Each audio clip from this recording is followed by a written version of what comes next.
Hi everyone, I am Michela and today I have with me Cavalgit, a member of the Italian group. Now we're going to discuss about the Erasmus step in Italy, but not as a spectator would do. We'll take you in the background of this to show you how accurately they have prepared for these activities and how big their goals were. Well, to start, I'll ask Cavalgit some questions to make our audience understand the whole scene. So, what were you actually supposed to do?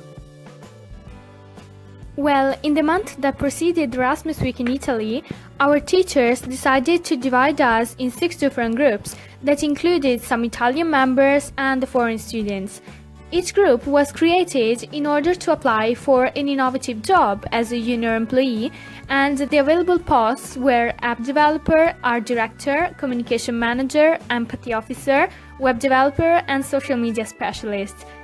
Then, the already designated leaders formed the corresponding 6 virtual groups on WhatsApp, through which we explained them the tasks and send them videos and documents in order to give them sufficient material to make an idea of the activities we'll have been doing in November. Have you made them do some works in that period? Not so much actually, but there were 2 main things that were essential for our project. The first one was the SWOT analysis. Each participant had to prepare a table in which he exposed his strengths, weaknesses, opportunities and traits according to his skills, education and working future. And the second thing?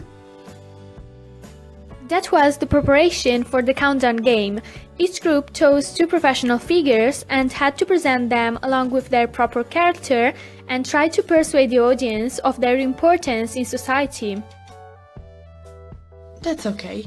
I'm curious about how was your relationship with the foreign students? Well, they were from 4 different European countries, Germany, Slovenia, Norwegia and Spain, so their living style was obviously different from ours. And as we all know, everybody has his own personality.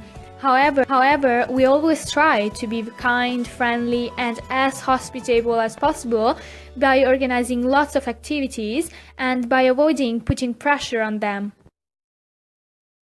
So, did you find it difficult to work in group or not? Yes, it was slightly difficult. First of all, there was the linguistic problem. We all had to communicate in the only possible language available to everyone, that is, English. Through WhatsApp, apart from few grammar mistakes, the written messages were caught easily. But in loco, the different accents sometimes led to some misunderstandings. Therefore, we had to give them and us the necessary time to explain the ideas and to understand them correctly. I think that it wasn't the only obstacle you found on your way, was it? Exactly. Starting chatting with unknown people is a little bit hard and maybe embarrassing too, because you don't know anything about them.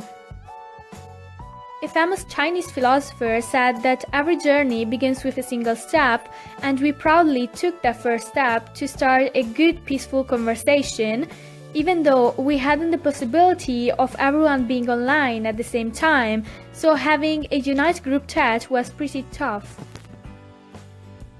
Furthermore, we had to be very motivated in order to give our companions a boost too and maintain a positive attitude, especially when there were risks or decisions to take. It was hard to synthesize their answers without interpreting them from our vision, and most of all, as leaders, we had to keep on the working schedule to achieve a remarkable result. But in the meanwhile, we had to be very careful not to impose our authority onto the other group members. I suppose, as you have been preparing for a month, that managing your teams in November must have been a pretty simple thing. Actually, it isn't as it may seem. Not knowing people in the real life raised a barrier that could be passed only when we came in touch with them in Italy. Although we did our best to involve everyone in the activities, not everybody wanted to participate actively. This was a little bit discouraging. However, we didn't give it up and we concentrated more on who really took interest in the project. We were always at their hand if they needed more information about the given tasks. In addition, many were afraid of speaking in public, but we encourage them to have a try and be sure of themselves to overcome this fear. You talked about decisions previously. Which kind of decisions have you had to take? Making decisions means taking responsibility onto your account. Throughout the project, the leaders had to conciliate each member's needs and timings. It was up to us to coordinate them and have their works handed in time without putting too much invasive pressure. So politeness and respect were fundamental values we had to consider strictly. Then, for what concerns decisions, I remember the formation of the working groups.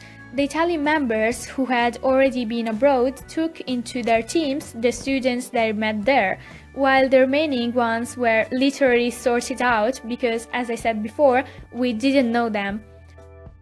Moreover, there was a second moment when we had to choose the two members interpreting the professional figures for the countdown game.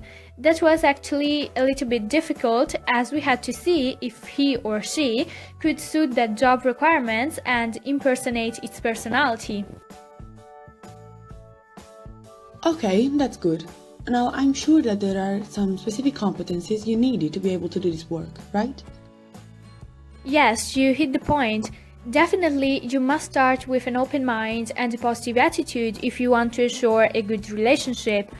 Likely, it's important to create a great team spirit, to be able to communicate freely with everyone in order to get things done properly, being willing to explain your ideas and listen to the ones of others.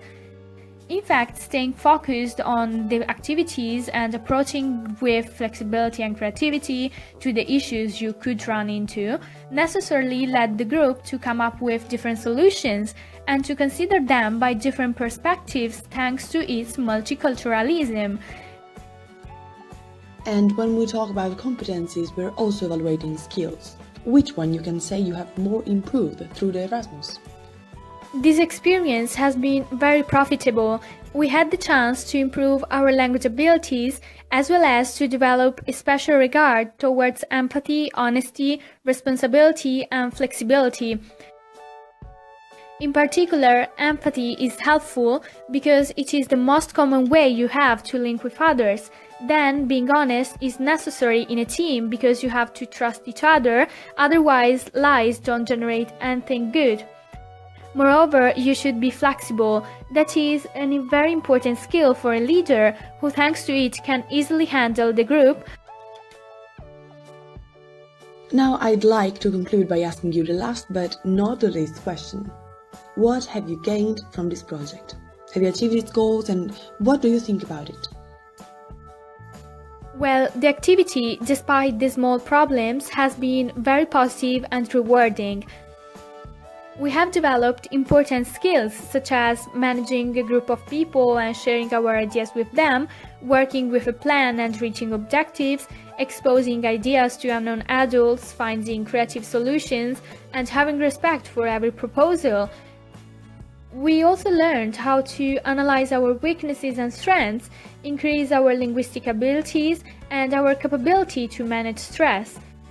The aims of this project were building a team spirit together with the expansion of young people's knowledge of the working world and their preparation for entering it.